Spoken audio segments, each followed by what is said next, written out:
Au Crédit Agricole Nord Midi-Pyrénées, cela fait 100 ans que nous vivons à vos côtés sur ce territoire. Aujourd'hui, face aux enjeux environnementaux et sociétaux, nous pensons que les solutions passent par ceux qui vivent et travaillent ici. Alors nos collaborateurs vous accompagnent dans cette transition, avec cette volonté commune de bien vivre ensemble. Comme vous, notre territoire, nous l'aimons. Avec vous, nous en prenons soin pour les générations futures. Et on sait qu'ensemble, on y arrivera. Crédit Agricole Nord Midi-Pyrénées, notre territoire, votre avenir.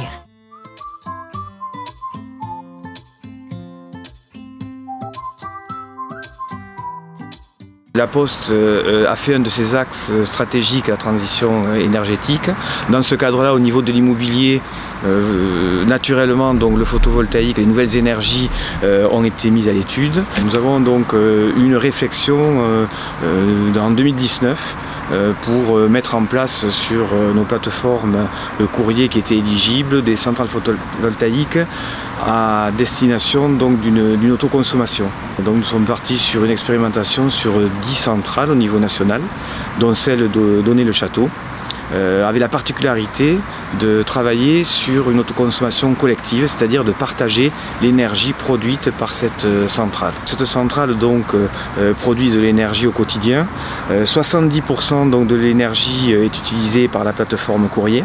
Et le surplus qui n'est pas consommé, c'est-à-dire essentiellement en phase de week-end, est donné à un bailleur social qui est situé à moins de 2 km du centre, qui dispose de logements. Et donc 30% donc, de l'énergie qui n'est pas consommée par le centre est donnée sous un format virtuel en fait au bailleur social qui s'appelle Polygone. Dans l'expérimentation, il y a deux projets au niveau national, dont celui de Donner qui a été sélectionné, et la mise en place a été administrative un petit peu longue puisque c'était une nouveauté, donc il y a pas mal de choses à monter, et la centrale donc a commencé à produire en juillet 2022 et le don est effectif, là c'est tout récent, depuis début novembre. Sur l'immobilier, il y a plusieurs volets. Il y a la gestion de l'énergie qui nous préoccupe beaucoup. On essaie d'optimiser notre consommation et donc nos coûts.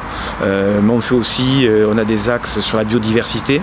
On a décidé aussi de démanteler tout notre parc de chaudières fuel au niveau national. Fin 2023, il n'y aura quasiment plus de chaudières fuel, sauf celles qui venaient d'être installées assez récemment. Mais sinon, globalement, on sera une des seules entreprises en France à avoir adopté cette démarche dès à présent. La Poste souhaite s'inscrire véritablement dans les accords de Paris et donc de pouvoir respecter les objectifs de 2050. C'est pour ça qu'il y a un plan sur la RSE qui a été établi jusqu'à 2030 pour déjà baisser la consommation d'énergie de 10%, je pense, en 2030 pour arriver à 20% en 2050.